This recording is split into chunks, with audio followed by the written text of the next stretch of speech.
for pictures, and that's where the good things end. That's it.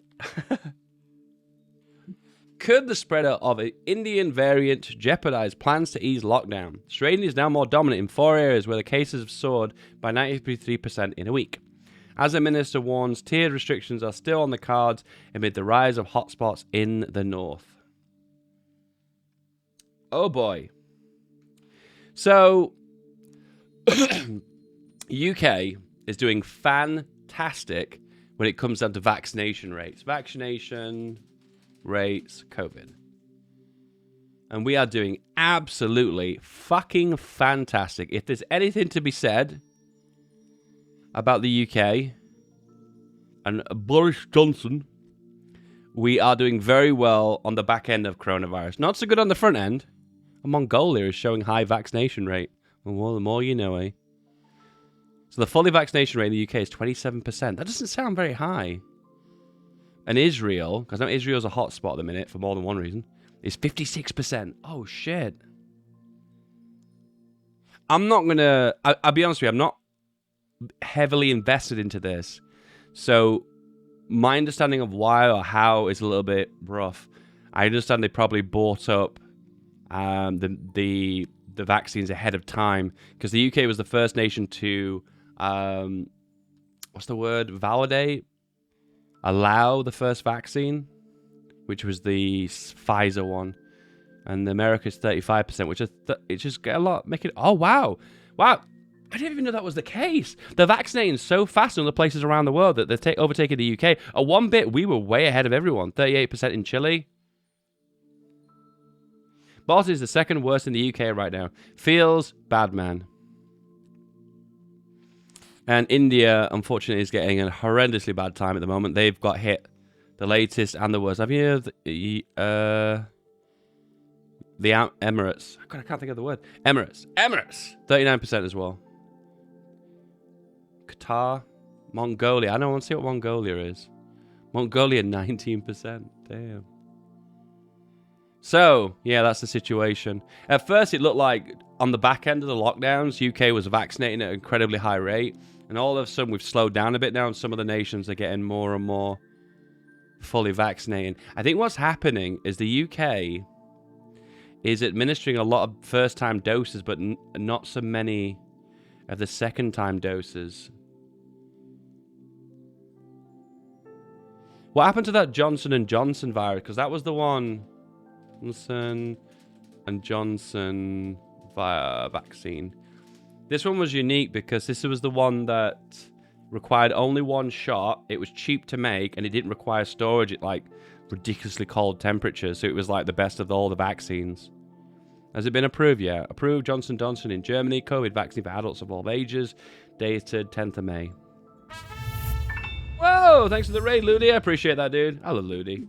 I want to say I've made a friend, and Ludi's my new internet friend. I get to bark at him and teach him advice and tell him to do things. It feels really empowering. I am a very weedy, weak man, and I always need to bully someone to make them feel weaker and smaller than me. So what I do is I call Ludi on a daily basis and say that everything's wrong about his YouTube channel, and it makes me feel good about my shit, lonely life. If that's not worth a follow, then I don't know what is. Welcome, Ludi. How's it going, guys? Welcome. All right, this is the review for today. We're talking about something in the news. We're talking about coronavirus. Yay, fun topic. Then we're doing our meme review for my Discord. Look at and talk about the last 3 dev diaries for Hoi 4. I'm going to play something, probably Hoi 4. Who knows? We'll see. Yeah, so when this Johnson & Johnson virus kicks in, apparently the vaccination thing is going to be fixed. But this new Indian variant may cause things to change. Does anyone actually know why the Indian variant is more deadly? Does it spread more? Does the vaccines not work on it? What do we know about the vaccine? What was it discovered? It was discovered in India. Yes. It has 30 mutations of coronavirus or the Indian one. Is it more infectious and can it evade vaccines? British scientists currently believe that faster, blah, blah, blah. Early indications include from the international experience that the variant may be more transmissible than the Kent variant. So I've had the blah, blah, blah, blah, blah. Expression is the most currently COVID vaccination, blah, blah, blah, blah. This is the problem, you know, when you're talking about something that's so new, and a lot of the time, science takes a very long time to catch up and actually get clear answers. So, I mean, you could say right now it's more transmissible, but then you can't guarantee that unless we've got, like, the definitive proof. The 2 doses of the Pfizer vaccine is good enough to protect against all known variants. It's likely the others will be a very strong defense against the illness, blah, blah, blah, blah, blah. Is it more deadly? There's no evidence that it causes more severe illness. So it's just more transmissible. If you think about it, let's just think of this from an evolutionary standpoint. Viruses are more likely to evolve if they're more likely to spread. The more likely they are to spread, the more likely that a successful variant or a modification of a successful variant will spread to somebody else. So in all fairness, I'm just going to repeat what I was going to say. If it's likely to change, therefore it's more likely to be more transmissible. And if it's more transmissible, you'll see more of it. And therefore more, blah, blah, blah, blah, blah, blah, blah. I wonder, this is a long-term thing. In the long, long, long run, are we going to see constant variants of COVID forever? Is it going to be like seasonal flu? And we're going to have to have shots against this over and over and over and over again? That is a good point too. Oh, I said this to my girlfriend a long time ago. COVID would not be a successful virus if it killed its victims. That's a really big point, because if you think about it, the virus is more transmissible if it's on someone and they're multiplying it and they're giving it to other people. So you've got to be walking around and giving it to other people, because that's what the virus wants. The virus' only objective is to replicate as much as possible and spread to more and more and more and more hosts. If the virus was incredibly deadly and it was killing people really quickly, then the virus wouldn't have a chance to replicate. So therefore, it wouldn't be as successful. So you think about it, the best, most optimal coronavirus is the least deadly and the most transmissible, the combination of those two things.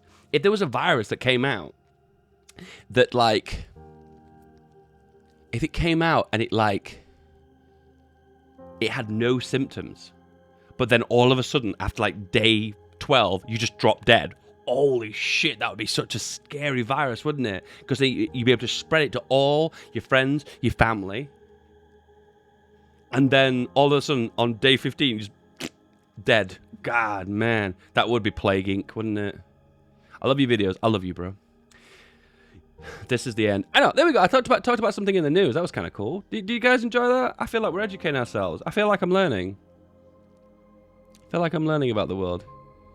I don't like a lot of the gossipy stuff on the Daily Mail, though. Like, I don't really care about some royals. Is that an ass crack? Shirtless Tyson in sun cream at Miami Beach. He's got a massive ass crack. My goodness. My goodness. Enough. When even the world leaders are cowed into the sublime silence by cancel culture, it's time. Oh.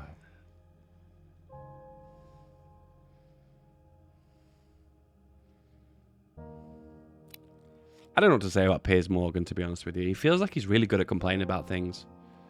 He's really good at complaining about things. Let's play a game of Rate My Abs. Such a random game. Just said sublime washboard abs. Do we rate these abs, guys? Can we give it out of 10? Abs? No? 7, 8 maybe? Jodie Foster, 58. This is a really weird thing that Daily Mail always does too. Like, reviews an old celebrity. And you can't see who it is anyway. Mask and glasses. Oh, look, Silence of the Lambs. A movie from 20 years ago. Okay. How do you rate the abs, guys? Rate those abs. Oh, my goodness. Is this even allowed on Twitch? What am I even doing? Banned. Now, this is why Daily Mail was a mistake. Who made me look at the 8, 5 out of 7? Interesting numbers. 4 out of 10? Not the guy's abs. Okay. All right. Israeli fires. Oh, that topic is too edgy. COVID arm is harmless and there's no reason to get hypersensitive reactions a week after the first vaccine. Shouldn't get the second shot, studies find. Well, I mean, you're not really calming people's fears when you're showing these big red marks, are you?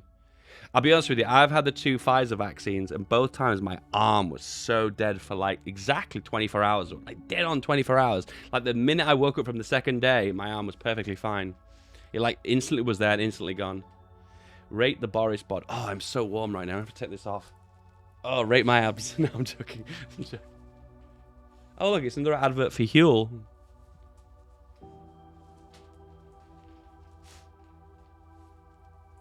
Where did I put this? Rate the Boris bod.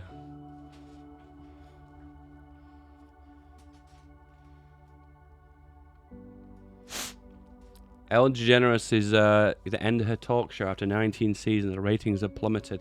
Wasn't there a big controversy that she was treating her staff like shit? Well, it wasn't her treating the staff like shit. It was the production company, I guess.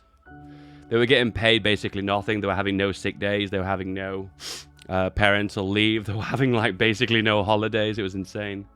Just for the prestige of being on Ellen's show.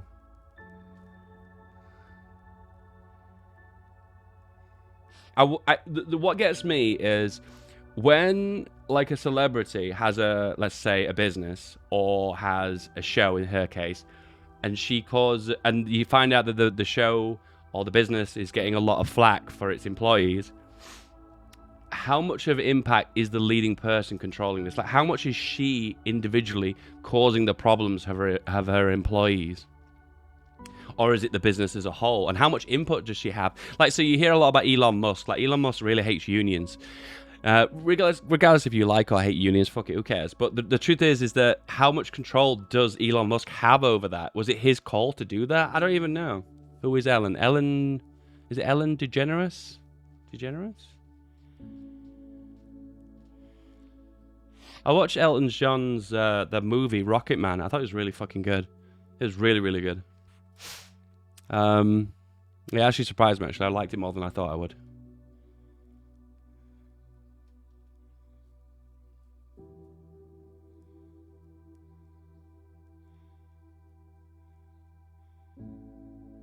Wow. Wow. All right. Well, that's enough news for today. I think we're all newsed out, right? Elon has shareholders to think of. Ellen doesn't. Ellen is different because she is running a corporation. Showed more than... The show is more of a small business. Yeah, I suppose that is some truth to that, yeah. I'll be honest with you, I don't really know enough to have a concrete opinion on that. Because I always think it's strange sometimes that the front person, the person who is the face... Because let's be real with you, it's so much easier to attack a face, an individual, a person, than it is to attack a corporation. Attacking a logo is near enough impossible. Because it has no face, it has no emotions, it has no risk. I suppose it could damage the whole business as a whole, but you get the idea. An individual is more easily attacked than just a logo. So I always feel like when some controversy happens, let's say in the show in this case, she gets like 99% of the flack. When I think, does she deserve 99% of the flack? Or is it other things in the background that she has no control over that's affected by that? I don't know, that's pretty much. I don't know. That's an interesting thought. Just rub those brain cells together. Get the noggin jogging.